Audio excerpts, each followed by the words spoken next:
Bom dia, igreja, a paz do nosso Senhor Jesus Cristo. É com grande prazer que eu estou aqui com vocês nessa manhã, para juntos nós meditarmos na palavra do Senhor. E sou grato a Deus pelo privilégio de estar aqui com vocês. Agradeço imensamente ao pastor Moisés por mais uma vez que me fez o convite, aceitei com muito prazer. É com grande alegria quando eu venho aqui na igreja do pastor Moisés, pois é uma pessoa, um pastor que eu admiro muito, um homem sábio, um homem que eu tenho muito que aprender com a sua oratória. Eu admiro muito a forma como ele expressa, fala, e é um homem de Deus. Nós tivemos o privilégio de estudar juntos na faculdade teológica, e eu fico mais ainda feliz, pois além de nós estudarmos juntos, nós estamos no mesmo caminho. Atrás de uma coroa que, conforme a Bíblia nos diz, é uma coroa incorruptível, que está além de todas as coisas. E não há nada melhor do que nós servirmos ao Senhor, meus amados irmãos. 1 Coríntios 15, 58 diz: sede firmes e constantes, sempre abundantes na obra do Senhor, sabendo que o vosso trabalho não é vão. Então nós sabemos muito bem disso, eu e o pastor, toda a igreja, por isso que nós estamos perseverando na fé, pois o nosso trabalho não é vão e nós seremos recompensados, assim como diz Apocalipse 22, 12, que o Senhor vem sem demora e com ele está o galardão, a recompensa para retribuir a cada um segundo as suas obras. Portanto, vamos abrir nossa Bíblia em Salmos, capítulo 99. Nós vamos meditar nesse texto nessa manhã. Salmos capítulo 99, a partir do versículo 1. Salmos capítulo 99, a partir do versículo 1, diz assim: O Senhor reina, as nações tremem, o seu trono está sobre os querubins, abala-se a terra, grande é o Senhor em Sião, ele é exaltado acima de todas as nações. Seja louvado o teu grande e temível nome, que é santo, Rei poderoso, amigo da justiça, estabeleceste a equidade. Na sequência ele diz: e fizeste em Jacó o que é direito e justo. Exaltem o Senhor, o nosso Deus. Prostem-se diante do estrado dos seus pés. Ele é santo. Grave esta expressão. Ele é santo. Meus amados irmãos, nós vamos ler posteriormente a sequência, os outros versículos. Esse salmo que nós vamos meditar nessa manhã, ele contém 9 versículos. E quando nós falamos sobre o livro de Salmo, nós estamos falando sobre uma coletânea, uma junção de 5 livros. E esses livros foram escritos por diversos escritores, ao longo de vários séculos no passado. Nós temos Davi, que escreveu a grande maioria dos salmos, Asaf, que escreveu alguns salmos, Moisés, que escreveu também um salmo, Salmo 90. E nós temos também os filhos de Corá, que escreveram alguns salmos. Esse salmo especificamente que nós vamos meditar, escrito pelo salmista, ele tem uma característica própria, que é exaltar a grandeza de Deus e afirmar sobre a santidade de Deus. Os salmos, ele tem como literatura sempre tem uma abordagem temática, relatando a respeito da soberania de Deus, as suas características. Ou então nós temos também outras temáticas literárias nos Salmos que vão falar sobre o fato de Jesus ser o Messias. Então nós temos aquilo que os teólogos eles denominam como salmos messiânicos. O que seria isso? Salmos que estavam falando sobre um Salvador, um Messias que iria surgir na história. E esse Messias surgiu, que foi Jesus.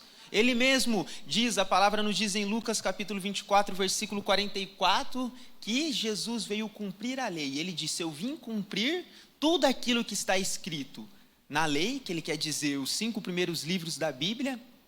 Nos profetas, eu vim cumprir tudo que está escrito nos profetas e também nos salmos. Em outras palavras, que Jesus está querendo dizer é que os salmos apontam para ele. E nós temos também alguns salmos que falam sobre a relevância de nós meditarmos na palavra de Deus, que é o que nós estamos fazendo aqui agora. Salmo capítulo 1. Feliz é aquele que medita na palavra do Senhor dia e noite. E nós temos outros salmos que vão exaltar a grandeza de Deus. Vão enfatizar que ele é um Deus santo. E é exatamente o que nós encontramos aqui nesse salmo, onde nós vemos 3 vezes a afirmação santo. Quando nós vamos para Isaías capítulo 6, versículo 3, o profeta Isaías, ele diz assim, que os anjos, eles estão nos céus clamando: Santo, Santo, Santo é o Senhor, Rei dos exércitos, e a terra glorifica, toda a terra louva o teu santo nome. Você já parou para perceber que dentre os diversos atributos, isto é, características que Deus tem, somente a característica da santidade é enfatizada, como nenhuma outra característica na Sagrada Escritura. Spurgeon, que é um teólogo americano, no seu livro A Santidade de Deus, ele assevera que a Bíblia não diz assim que Deus é um Deus misericordioso, misericordioso, misericordioso. A Bíblia também não diz que Deus é um Deus amoroso, amoroso, amoroso. E a Bíblia também simplesmente não diz que Deus é um Deus santo, mas sim que Deus é um Deus santo, santo, santo. E o que a Bíblia quer dizer com isso? Isaías capítulo 6, versículo 3 diz 3 vezes que Deus é santo. Aqui nesse salmo também afirma 3 vezes, por mais que não em sequência, mas dentre esses 9 versículos nós vamos encontrar 3 vezes ele dizendo que Deus é santo. E finalizando com a expressão no versículo 9, é santo, Deus é santo. E isso é uma ênfase literária que nós denominamos na interpretação bíblica. Quando nós falamos sobre a nossa língua, o português, e a gente quer enfatizar algo importante, dar ênfase a alguma coisa, na escrita, na impressão, no livro, normalmente a gente faz ali um destaque, a gente faz um risco, ou então a gente coloca um ponto de exclamação. E quando nós falamos sobre a Bíblia, o Antigo Testamento que foi escrito em hebraico, o Novo Testamento em grego, quando eles queriam dar ênfase, o escritor queria dar ênfase em algo, ele utilizava um método que era o método da repetição literária. Nós vemos isso no Novo Testamento. Jesus, em João capítulo 14, versículo 24, ele vai afirmar que, em verdade eu vos digo, que aquele que ouve a minha palavra e crê em mim, não entrará em julgamento, mas já passou da morte para a vida. Então Jesus, ele diz, em verdade vos digo. Todas as palavras de Jesus importam, todas as suas palavras eram importantes, mas quando ele queria dar ênfase em algo, ele afirmava, em verdade vos digo. O apóstolo Paulo também em Gálatas capítulo 1, versículo 8 e versículo 9, ele está ali admirado com aqueles cristãos das igrejas das galáxias que estavam indo para um outro evangelho. E ele diz, eu estou admirado, pois vocês estão rapidamente se voltando para um outro evangelho. Um evangelho que não é o evangelho que eu anunciei.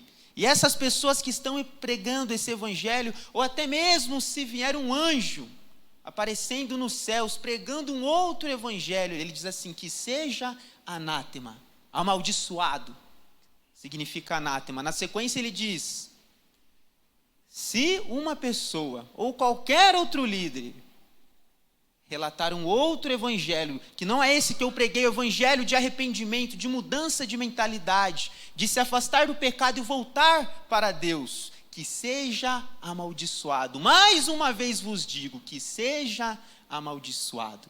Paulo está dando uma ênfase. E é exatamente o que ocorre aqui em Salmos capítulo 99 e Isaías capítulo 6, versículo 3.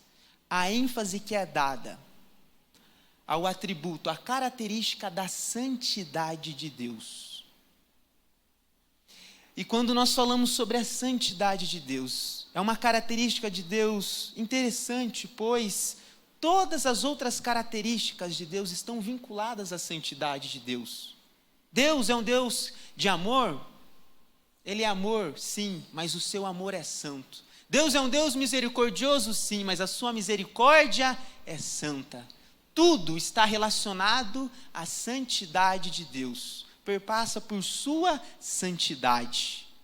E a santidade de Deus, ela é enfatizada na Escritura como um atributo específico de Deus, que está interligado, que está relacionado à sua essência.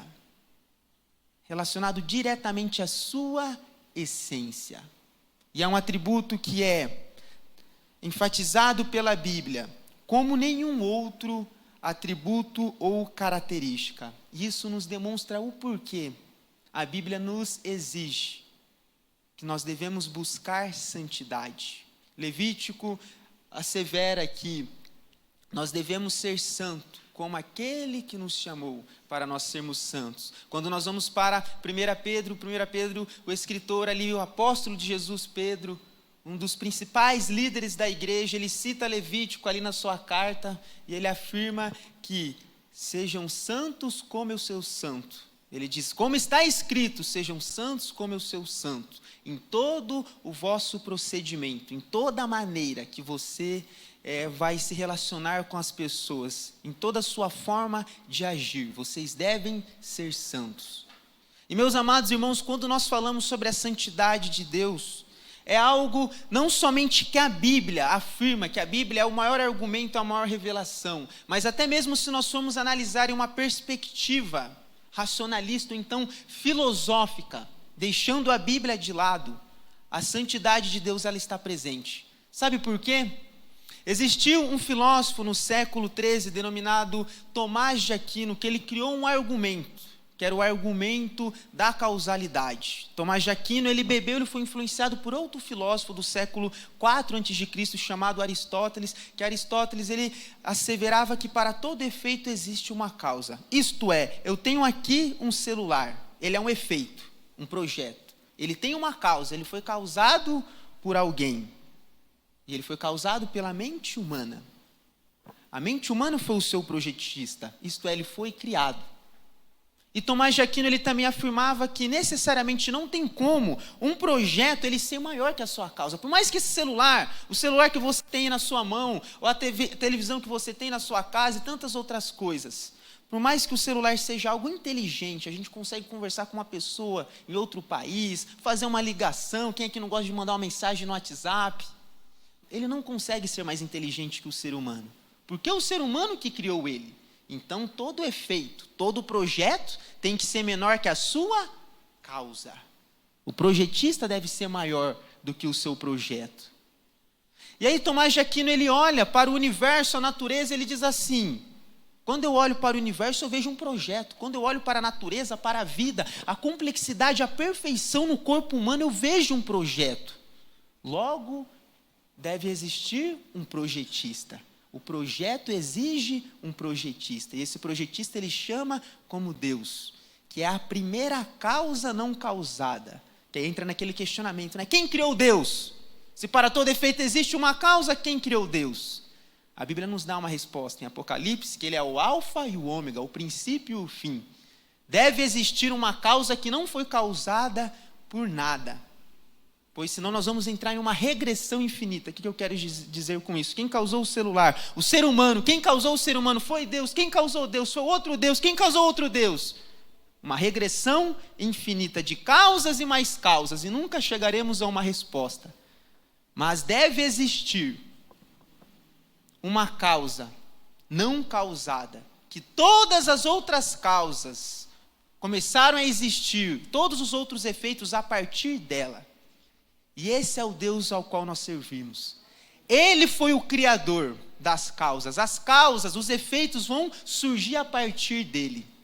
Então, por isso, meus amados irmãos, isso a gente está fazendo uma análise, não somente aqui da Bíblia, mas uma análise em um pensamento racional. Olha que interessante. É por isso que o tema do livro é o cristão racional. Eu trago também esse viés filosófico, que a nossa razão, ela também, em determinados aspectos, a nossa razão aponta para Deus.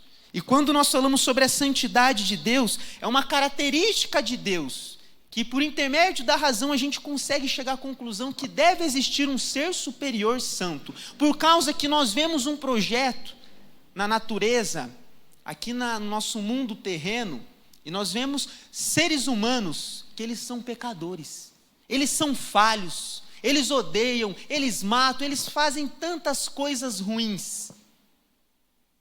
E se eles são um projeto, deve existir um projetista.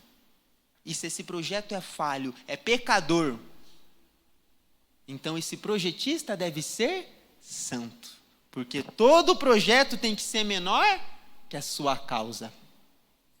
É por esse motivo que nosso Deus, ele tem que ser onisciente, onipresente e onipotente. Ele deve conhecer todas as coisas, ele deve estar em todos os lugares, e ele deve ter todo o poder, por causa que o ser humano não tem essas características. Olha que interessante. A Bíblia afirma sobre a santidade de Deus, mas a nossa própria razão que Deus criou também afirma sobre a santidade de Deus. Porque é algo lógico, algo que faz sentido, algo que é racional, que a gente consegue raciocinar, pensar. Por esse motivo que a Bíblia afirma tanto sobre a santidade de Deus, porque não tem como a gente alcançar a coroa eterna, o reino dos céus, se nós não buscarmos a santidade, porque esse Deus ao qual nós servimos, ele é santo.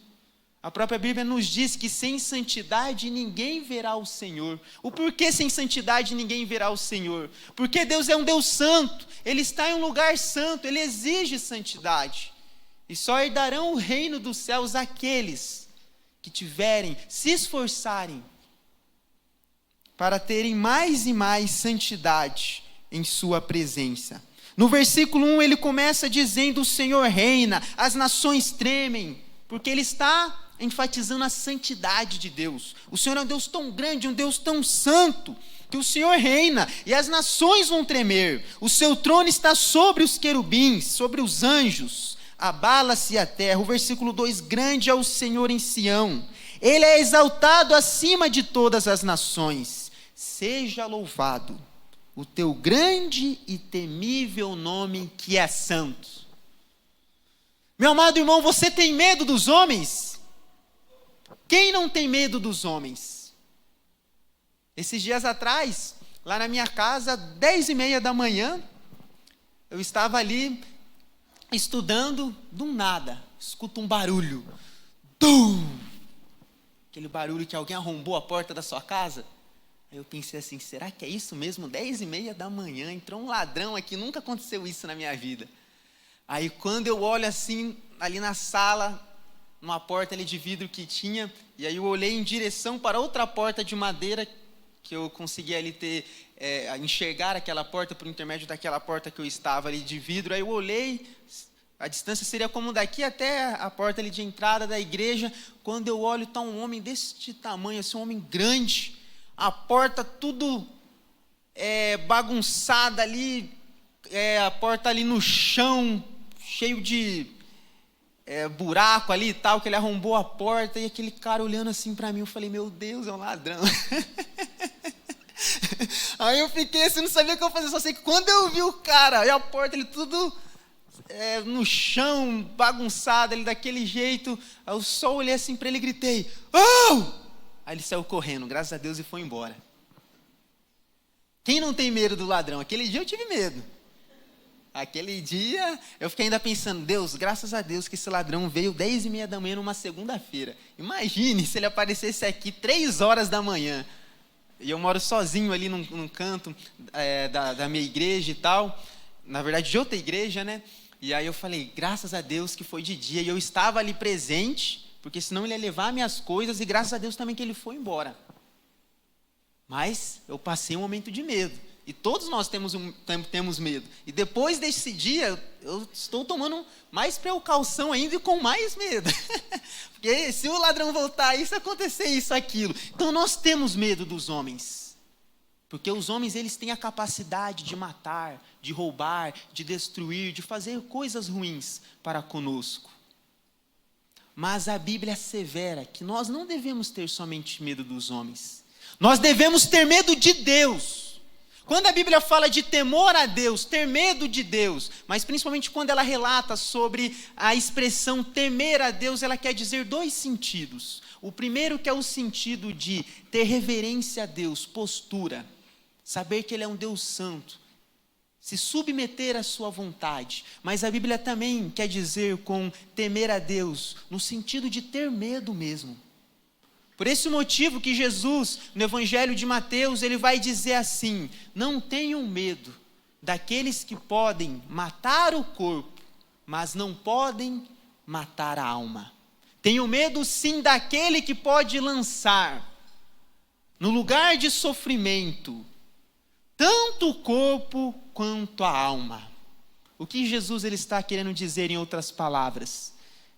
Que nós devemos ter mais temor de Deus, porque o homem, ele pode tirar a nossa vida material, ele pode tirar a nossa vida no sentido palpável, a nossa vida corpórea, mas ele não pode tirar e matar a nossa alma, no sentido de lançar a nossa alma em um lugar de sofrimento.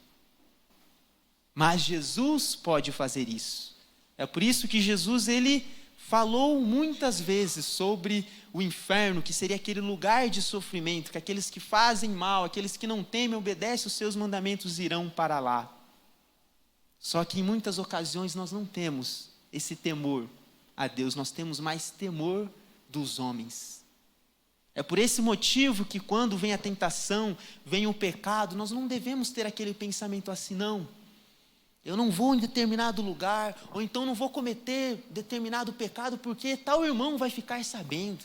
O meu pastor, ele vai ficar sabendo. Já pensou, o meu pastor ficar sabendo que eu estou cometendo determinado pecado, que eu estou fazendo isso, às escondidas, escondido ali em um lugar secreto, que eu estou indo em um determinado lugar que desagrada ao Senhor. Já pensou se o pastor descobriu, o meu pai ou a minha mãe? Então a gente tem esse temor. Mas esse temor não faz sentido, porque esse temor não se compara ao temor que nós devemos ter de Deus. Nós devemos pensar com uma outra lógica.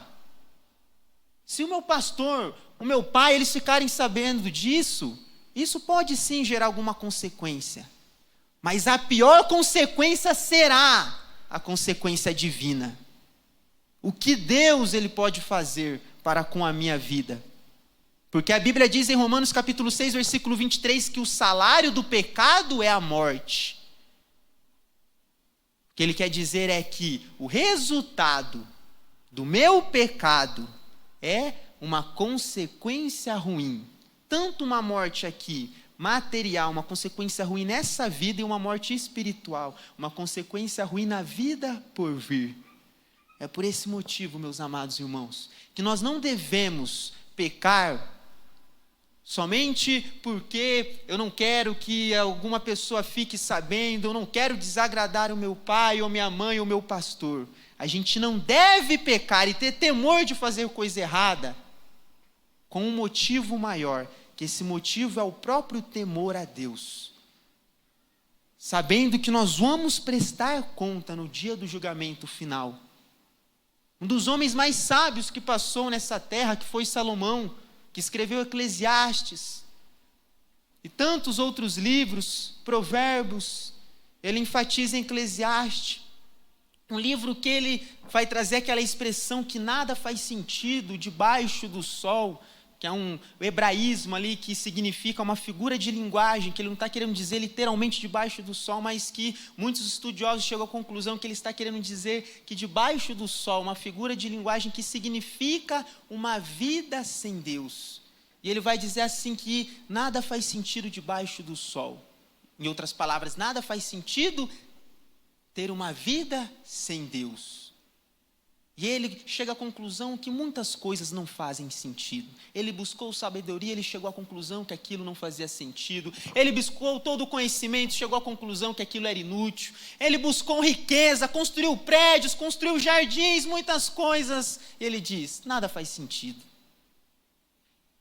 Mas ele enfatiza ali nos primeiros capítulos de Eclesiastes, que o que não faz sentido é aquilo que não vem de Deus. Porque a sabedoria que vem de Deus, o conhecimento que vem de Deus, faz sentido. E na conclusão do seu livro, no último capítulo, Eclesiastes capítulo 12, ele diz, em resumo, em suma ali, o resumo da matéria, o resumo de tudo que eu disse nesses 12 capítulos é: teme ao Senhor e obedeça os seus mandamentos, porque este é o dever de todo homem, pois nós vamos prestar conta daquilo que nós fizemos nessa terra, seja algo bom ou ruim. um dos homens mais sábios, chegou à conclusão que nós devemos temer a Deus porque nós vamos prestar conta a Ele. Isso é um dever. Isso não é uma sugestão. Isso é uma exigência. Isso é algo que é certo que nós devemos fazer, que é buscar a santidade, pois nós vamos prestar conta ao Senhor por tudo aquilo que nós realizamos. Por isso que nós devemos não ter somente temor dos homens, mas principalmente temor a Deus.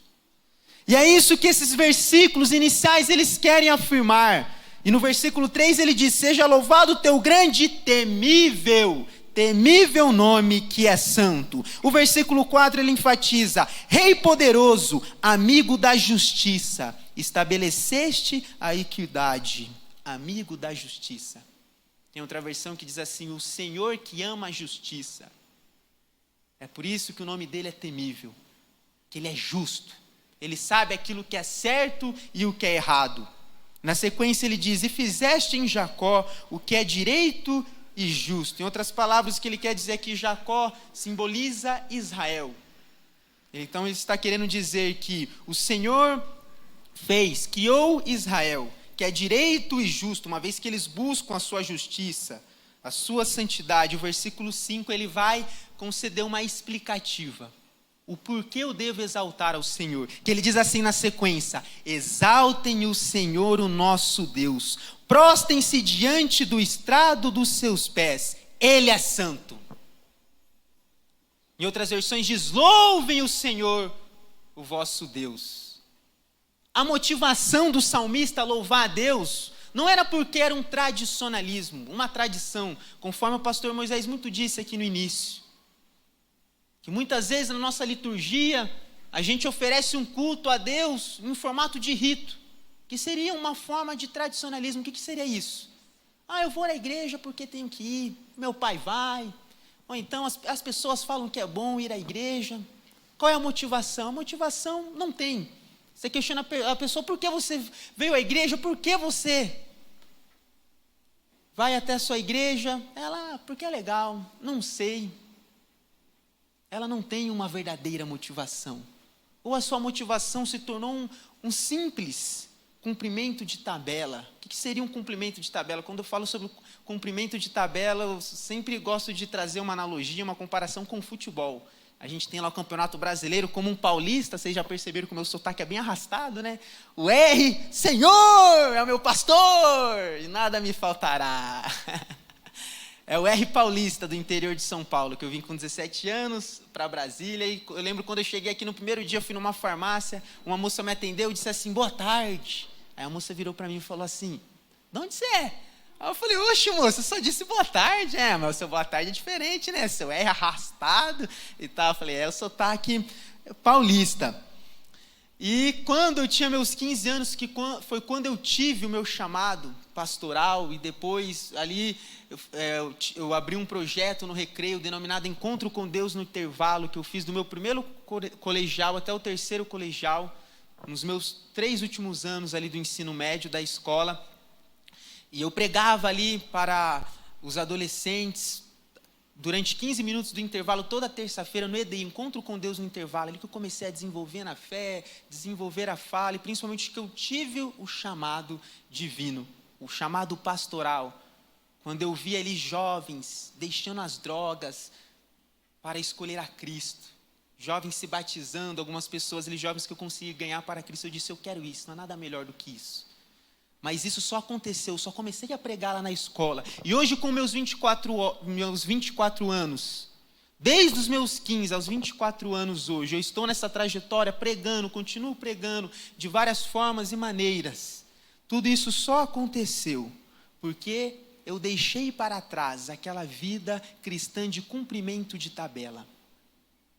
Eu nasci em um lar cristão. O meu pai é pastor batista, assim como eu. E até os meus 15 anos eu ia à igreja. Sabe por que eu ia à igreja? Porque meu pai falava: Andrei, vamos à igreja. Meu pai às vezes até me arrastava para a igreja. Eu não tinha uma verdadeira motivação. Eu ia por ir, somente por ir, cumprimento de tabela. trazendo uma analogia do futebol, a gente tem lá, eu sou palmeirense, como eu disse, interior de São Paulo, a gente torce lá Palmeiras ou Corinthians ou Santos, os times ali paulistas, e nós temos um campeonato denominado Brasileirão. O Brasileirão tem lá 20 times e apenas um time é campeão. Tem muitos jogos, todo mundo joga contra todo mundo. E o comprimento de tabela ali no futebol funciona da seguinte forma. O Palmeiras está lá em primeiro colocado, o segundo colocado é o São Paulo. Falta apenas 2 rodadas para acabar o campeonato. O Palmeiras, ele tem 20 pontos na frente do segundo colocado. O Palmeiras tem lá 40 pontos, enquanto o segundo colocado tem ali em torno de 20 pontos. E tem apenas mais 2 jogos para acabar o campeonato. E cada jogo vencido vale 3 pontos. Então, o Palmeiras ele pode perder. Porque se ele perder os 2 próximos jogos, ele não vai adquirir nenhum ponto, ele vai ficar com 40 pontos. E o São Paulo, que é segundo, se ganhar os outros 2 jogos, vai ali para 26. Então o Palmeiras já é campeão de qualquer forma, ele só vai entrar em campo nos 2 últimos jogos para cumprir tabela. Qual é a motivação?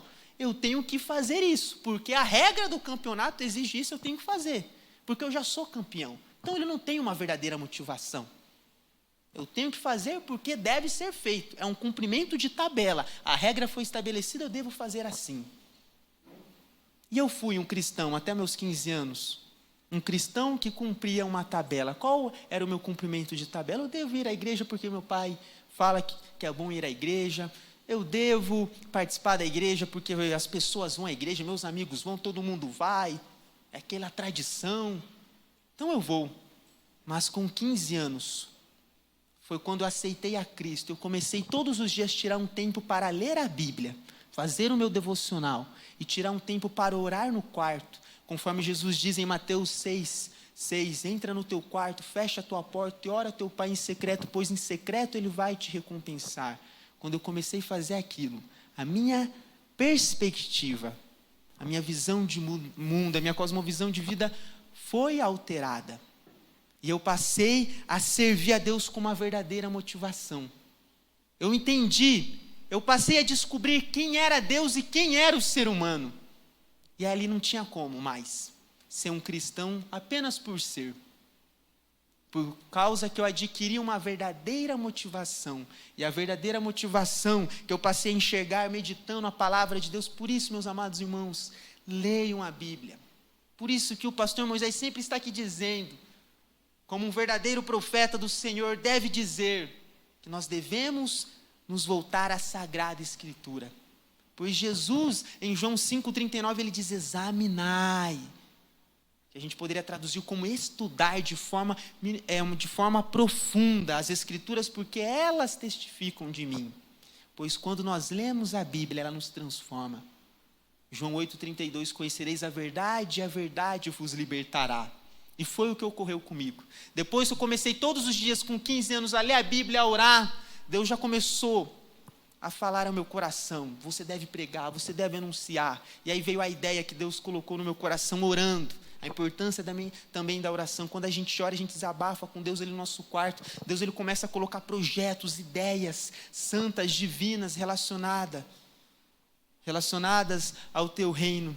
E ali eu comecei a pregar, estou até hoje nessa trajetória. Mas isso só aconteceu porque eu adquiri uma nova motivação. E essa nova motivação veio por intermédio da Escritura. A Bíblia me mostrou qual é a verdadeira motivação de eu ir à igreja. A verdadeira motivação de eu servir ao Senhor. De eu ajudar o pastor na obra. Os meus irmãos. E eu encontrei várias motivações. Várias motivações. E uma delas foi que Deus é um Deus santo.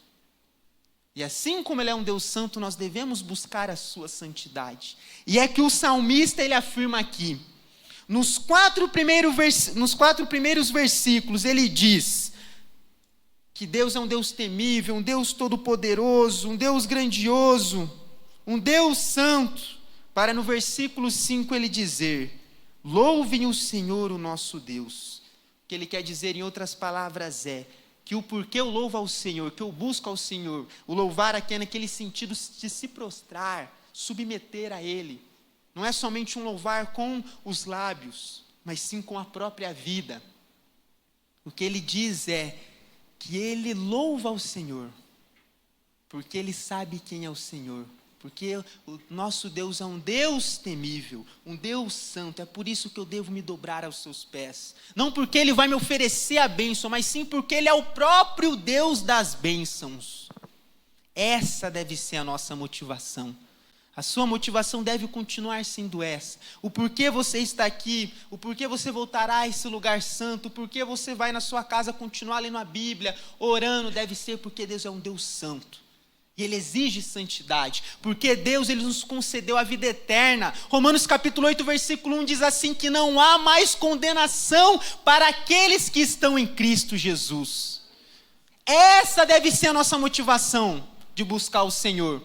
Porque por mais que Ele é um Deus temível, que tem poder de lançar a minha alma num lugar de sofrimento, Ele não lançará, porque não há condenação para aqueles que estão em Cristo Jesus.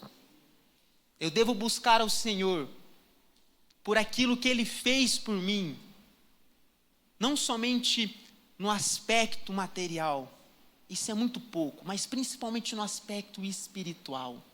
Porque aquilo que está vinculado ao aspecto material durará 70, 100 anos dessa vida, mas aquilo que está no âmbito, no aspecto espiritual, durará a eternidade. É por isso que a nossa motivação de estar no caminho do Senhor deve ser que Ele nos livrou da escravidão do pecado, da morte eterna e nos trouxe para a sua presença. Ele nos concedeu Jesus. E a nossa motivação de buscar o Senhor e louvar o teu santo nome, que é o que esses 4 primeiros versículos eles enfatizam aqui, deve ser por quem Deus é.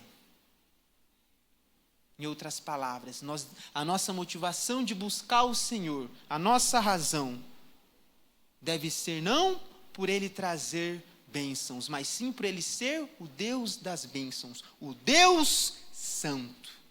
Eu devo temer ao Senhor simplesmente por quem Ele é, porque Ele me criou a sua imagem e semelhança. Ele nos criou para honrar e exaltar o seu nome. Essa deve ser a nossa motivação.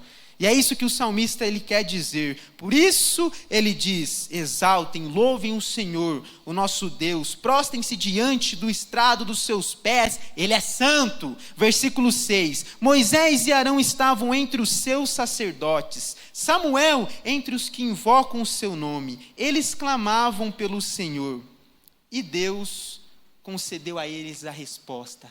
Olha que algo maravilhoso. Pastor Moisés declarou aqui no início do culto a bênção. Ele orou, disse para você clamar com fé, declarando que Deus iria atender o seu pedido. E por que Deus iria e vai atender os nossos pedidos? Porque lá no passado Ele atendeu os pedidos de Moisés, de Samuel, de Arão, conforme ele diz aqui, aqueles homens, aqueles servos de Deus, assim como nós, eles invocaram o nome de Deus. E Deus respondeu o clamor deles. Moisés, assim como o povo lá de Israel, eles estavam escravos no Egito. Passaram séculos de escravidão no Egito, séculos de sofrimento. E o povo clamou, e Deus enviou Moisés, o libertador. E depois eles foram para a terra prometida.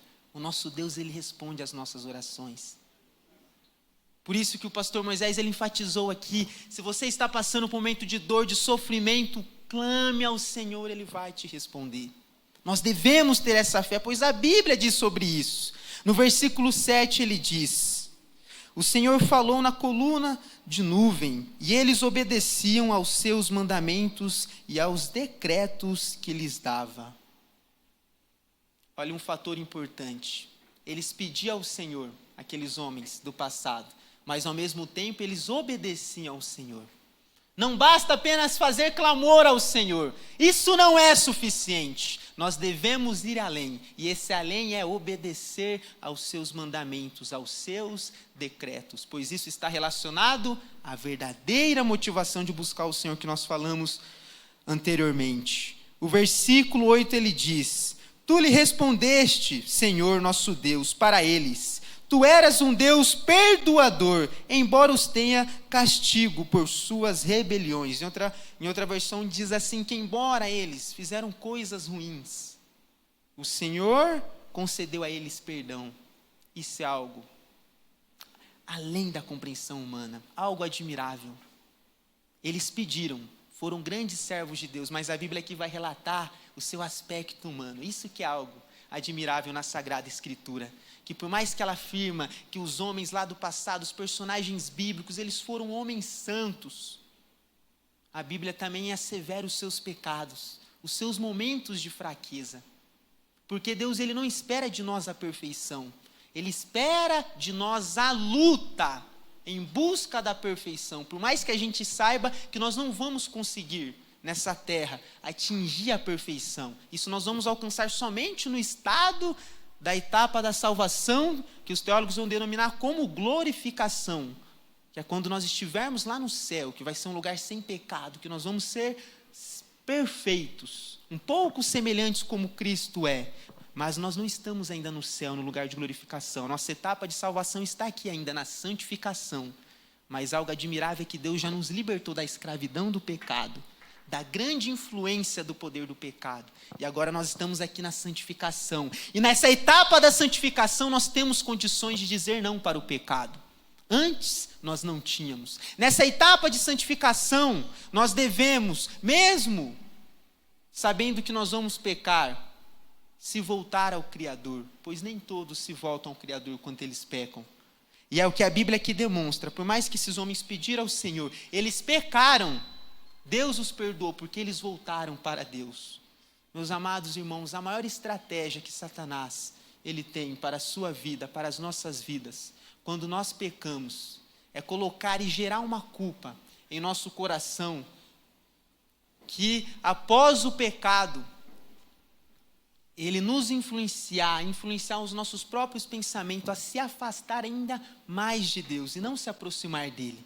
Mas isso deve ser algo quebrado. E é isso que esse texto demonstra. Aqueles homens, eles pecaram sim, mas eles se voltaram para a presença de Deus. Porque pecar não é sinônimo de se afastar de Deus após o pecado. É claro que o pecado é um distanciamento de Deus, mas o que eu estou querendo dizer é, após você pecar, não deve ser um sinônimo de você continuar se afastando. Após você pecar, deve ser um sinônimo, deve estar relacionado ali o pecado, o arrependimento, a mudança. E é isso que esses homens eles fizeram. Eles pecaram, mas eles confessaram seus pecados e continuaram lutando contra o pecado. Pois a Bíblia nos diz em 1 João 9, se confessarmos os nossos pecados, Ele é fiel e justo para nos perdoar os nossos pecados e nos purificar de toda injustiça.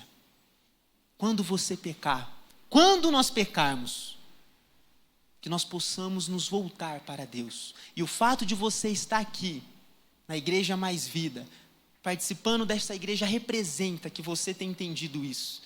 Que por mais que você tenha passado por dias de lutas, tentações, aflições, tenha lutado contra o pecado, não tem sido algo fácil, mas a verdade é, o porquê de você estar aqui, é porque você entendeu e você sabe que você está lutando contra o pecado, e isso é uma representação da sua luta contra o pecado, pois você não desistiu, você não se entregou ao pecado. Essa é a diferença do salvo para o não salvo. Aquela pessoa que não é um seguidor de Cristo, não salvo, ele é escravizado pelo pecado. Ele peca, não reconhece o seu pecado, não confessa o seu pecado, vive na escravidão dele. Mas quando nós aceitamos a Cristo, nós ainda continuamos pecadores. Romanos 3:23 diz que todos pecaram e carecem da glória de Deus, estão longe da glória de Deus. Mas a Bíblia nos demonstra que quando nós aceitamos a Cristo, nós passamos a fazer parte do seu corpo, assim como você passou a fazer parte do corpo de Cristo, por intermédio dessa igreja abençoada Mais Vida. Você foi liberto da escravidão do pecado, você ainda continua sendo pecador, mas a diferença agora é que nós somos um pecador redimido. E o que é um pecador redimido? É aquele pecador que ele não vive mais contente no pecado. Quando nós éramos escravos do pecado, nós estávamos contentes. vivíamos, entre parênteses, contentes com o pecado. Pois ninguém consegue viver contente no pecado, pois ele traz o pecado consequências severas. Mas nós pensávamos que nós éramos felizes. E hoje que nós somos pecadores redimidos, estamos na presença de Deus, a gente sabe a verdadeira face do pecado. Enquanto antes nós éramos escravizados pelo pecado, agora nós somos escravizados por Deus. Nós éramos escravos do pecado, hoje nós somos escravos de Cristo. É isso que Romanos capítulo 6 vai afirmar. Antes, nós não lutávamos contra o pecado, hoje a gente luta contra o pecado. Antes a gente não buscava o Senhor, hoje a gente busca. E é isso aqui, são essas características que descrevem o verdadeiro servo de Deus, não a perfeição, mas sim a luta, a perseverança diante da sua presença. Na sequência, para a gente finalizar, ele finaliza no versículo 9 dizendo: exaltem o Senhor, o nosso Deus, prostrem-se voltados para o seu santo monte, porque o Senhor, o nosso Deus, é santo. Ele é santo. Ele é santo. E aqui ele afirma novamente que a sua motivação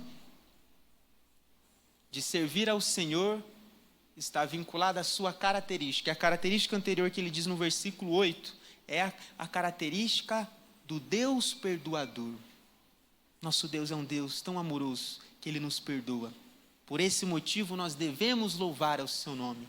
Pois por mais que a gente falhe, que a gente peque, Ele vai nos perdoar. Mas isso não deve ser uma justificativa para a gente pecar. A gente pensar assim, Deus vai me perdoar mesmo, eu vou pecar. Não. Se a gente tem esse pensamento, nós não somos, de fato, os verdadeiros servos de Cristo. Porque o servo de Cristo, por mais que ele sabe que ele vai pecar, ele vai fazer de tudo para não pecar, ele vai lutar contra o pecado. Por essa razão, Jesus, ele disse ali quando ele estava com seus discípulos: vigiem e orem para não cair em tentação, pois o espírito é pronto, mas é a carne é fraca. A carne é fraca. Ele não disse que a carne é fraca para ser uma justificativa para a gente pecar. Minha carne é fraca, por isso que eu peco, que eu vou pecar. Não. Antes ele diz, vigiem e orem.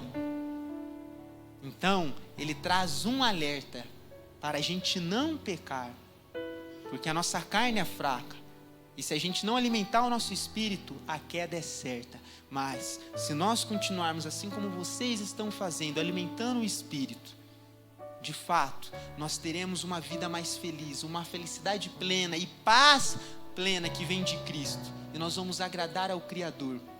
E mais, vamos ter a santidade que Ele exige de nós. Feche os seus olhos e vamos orar ao Senhor. Neste momento, declare ao Deus temível, todo-poderoso e santo, assim: ó Deus, me perdoe pelas minhas falhas, pelos meus pecados. Me ajude a ter mais e mais uma verdadeira motivação na Tua presença.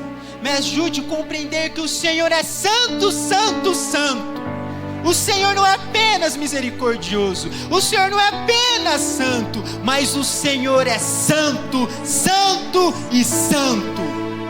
E que essa expressão de santidade possa fazer o meu coração tremer, possa fazer a minha mentalidade buscar a Tua presença e entender que sem o Senhor eu não sou nada, que eu preciso da Sua santidade, pois sem a Sua santidade eu não vou herdar. Nós não herdaremos o reino dos céus. Clame ao Senhor por santidade neste momento. Clame ao Senhor por libertação dos seus sofrimentos. Nós vimos aqui que as pessoas, os servos do passado, os servos ali que viveram no passado, eles passaram por sofrimentos. E Deus os libertou quando eles clamaram ao Senhor. Clame ao Senhor agora. Peça força, peça sabedoria, peça santidade, peça mais conhecimento de Deus e vontade divina no seu cotidiano. Soberano Deus, eterno Pai, nós damos graças a Ti pelo privilégio de estarmos na Tua casa. Nós engrandecemos ao Teu nome, pois o Senhor é um Deus santo, santo e santo. E obrigado, pois a Tua santidade nos leva mais a Tua presença, nos conduz à Tua presença e nos demonstra que nós somos falhos e pecadores, que nós não somos nada sem o Senhor e que nós precisamos urgentemente da Tua glória e não da glória do pecado e não dos prazeres ilusórios e passageiros do pecado.